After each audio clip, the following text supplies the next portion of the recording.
For 34 years, they shared everything. One body, one heartbeat rhythm, one life lived in perfect coordination. Abby and Brittany never knew what it meant to be alone, not for a single second. Every step they took required silent agreement. Every movement depended on trust. Every decision was shared, whether they wanted it to be or not. To the world, their life looked extraordinary, but what the world never truly understood was how fragile that balance really was. Because deep beneath that unity was a reality doctors had warned about from the very beginning. If anything went wrong, everything could collapse. And then, after decades of certainty, something changed. A decision was made. A risk so dangerous, so unthinkable, it could have ended both of their lives in a matter of hours. But they went through with it anyway. And when it was over, nothing, absolutely nothing, was the same again.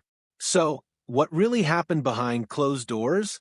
What pushed them toward a surgery the world believed was impossible? And how do you rebuild your identity when the person you've never lived without is suddenly no longer part of your body? This is the story of the moment everything changed, the condition that made them one. Long before the world knew their names, Abby and Brittany's story had already begun in a place no one could see. Inside the earliest stage of life, they were born as a rare type of conjoined twins, known as Dicephalus parapagus. In simple terms, it meant two heads, one body. But nothing about their existence was simple. Identical twins normally begin as a single fertilized egg that splits completely into two separate embryos. But in their case, that split stopped halfway. Two individuals formed. But they remained physically connected in a way that defied everything doctors typically understand about human development. From the outside, people saw one torso. But inside, their anatomy told a far more complex story. Each of them had their own brain, their own thoughts, their own personality. Two completely separate minds living side by side, each controlled one half of the body. Abby controlled the right side. Brittany controlled the left. That meant every action, every step, every reach, every shift in balance required perfect coordination. If one moved without the other adjusting, they would fall. There was no room for disagreement. And yet, somehow they made it work. From the time they were infants, they learned how to move together.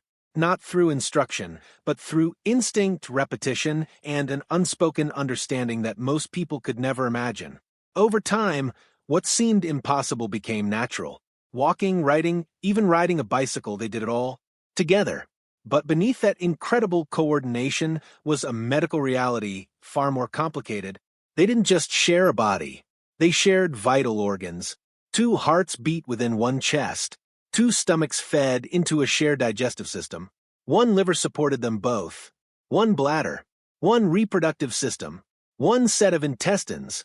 And perhaps most dangerously, their spinal cords began separately, but merged deep within their lower body. That single detail would define everything about their future. Because it meant one thing. Separation wasn't just risky. It was nearly impossible. Why? Doctors said never. From the moment doctors first examined them, the conclusion came quickly, and it never changed for decades. They could not be separated safely, not because of one issue, but because of everything. Their shared liver alone presented a life-threatening challenge. It carried a complex network of blood vessels that supported both of them at the same time. One wrong move could mean uncontrollable bleeding. Their digestive system was intertwined. Their reproductive system was shared. Their bladder function depended on combined nerve signals. And then there was the most dangerous part of all, the spine. Their two spinal cords merged into one network near the pelvis. That network controlled everything: movement, balance, organ function. Separating it could mean paralysis, or worse, the loss of life. Even as medical technology advanced, even as surgical techniques improved, the answer remained the same: no. For over 30 years, that no became a permanent truth. Doctors stopped discussing separation. Instead, they focused on helping Abby and Brittany live as full and healthy a life as possible. And remarkably, they did. They went to school. They learned to drive. They built careers. They laughed, argued, and dreamed just like anyone else.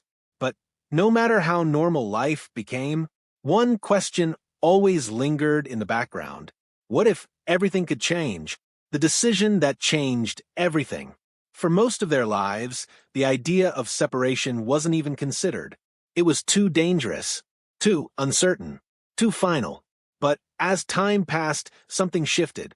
Medical technology began to evolve in ways that once seemed impossible. Advanced imaging systems could map nerve pathways in extraordinary detail. Robotic surgical tools allowed movements more precise than human hands. Artificial intelligence could simulate outcomes before a single incision was made.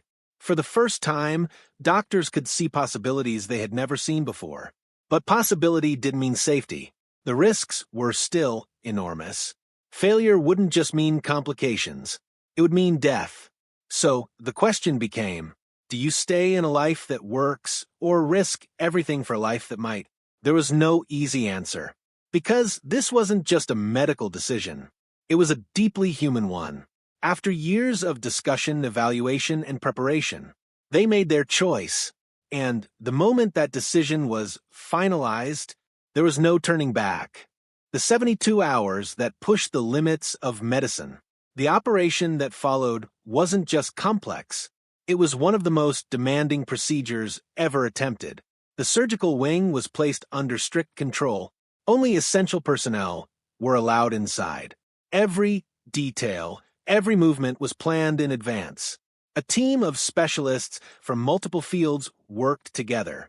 Neurosurgeons, vascular experts, organ reconstruction specialists, anesthetists, engineers, dozens of minds focused on one goal, separating a body that had never been meant to exist in two. The first phase began with blood vessels. Surgeons had to carefully divide shared circulation while creating new pathways for each twin. Every second mattered. Too much blood loss, and everything would end. Then came the most dangerous stage, the spine.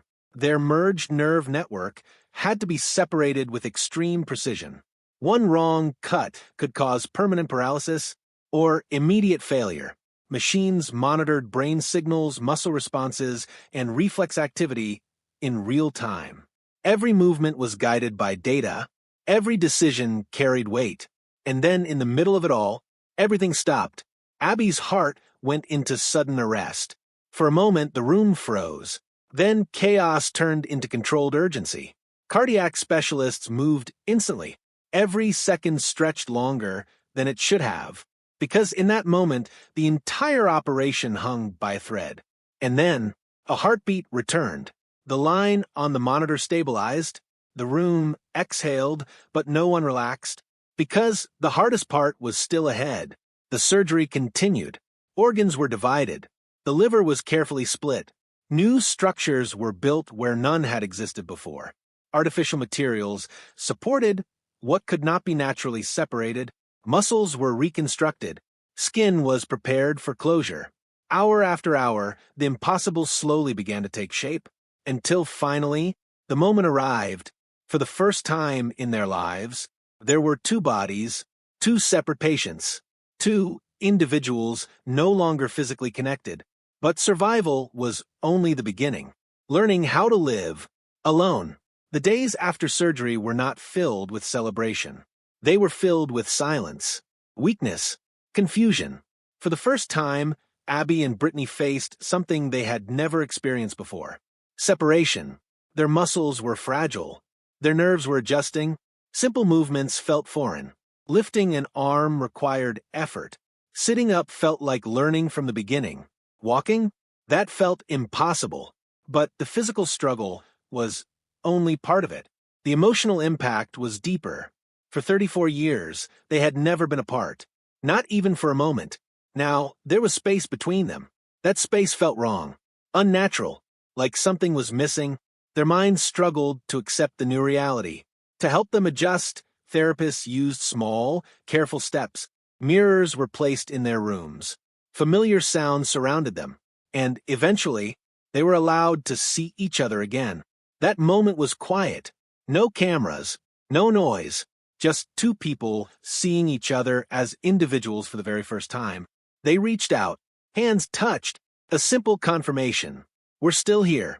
Recovery was slow, painful, but steady. Step by step, they relearned how to exist independently, until one day, they stood, and then they walked, not together, but side by side. When life moves in different directions, as their physical independence grew, something else began to change. Their identities. For most of their lives, Abby and Brittany had been seen as one. One story, one life. But now, that was no longer true. Abby stepped into a new chapter. Marriage, a relationship that brought joy, but also complexity. Because for the first time, one sister experienced something the other did not. It wasn't conflict, but it was different. And difference takes adjustment. Brittany faced her own journey. A quieter one. One that focused on understanding who she was as an individual. She explored new interests, traveled, spoke about medical awareness, and slowly began to build a life that felt uniquely hers. For both of them, this phase wasn't about separation anymore. It was about identity. Who are you when you're no longer defined by being part of someone else? The chapter no one expected. Just as the world thought their story had settled, everything changed again. News began to spread. Unexpected. Difficult to believe. Brittany was pregnant. For years, experts had assumed this would be unlikely. Their shared anatomy had always raised questions without clear answers. Now, those questions became real. Medical teams watched closely. Every detail mattered. Every change was monitored. Because this wasn't just rare, it was almost unheard of. Public reaction was immediate. Curiosity, confusion, amazement. But behind the attention was something more important. A deeply personal moment. One filled with both hope and uncertainty. And once again, Abby stood beside her. Not as part of the same body, but as something just as strong. Support. Because no matter how much had changed, that bond had never broken. Redefining what was once impossible. For decades, their lives challenged what people believed about the human body, about identity, about connection. They proved that two people could live as one. And then, they proved something even more powerful, that even the impossible can change. Their journey was never just about medicine. It was about resilience, adaptation, and the strength it takes to face a future no one can fully predict. Because in the end, this wasn't just a story about separation. It was a story about transformation, and the question it leaves behind is simple. If everything you've ever known suddenly changed, would you have the courage to step into the unknown?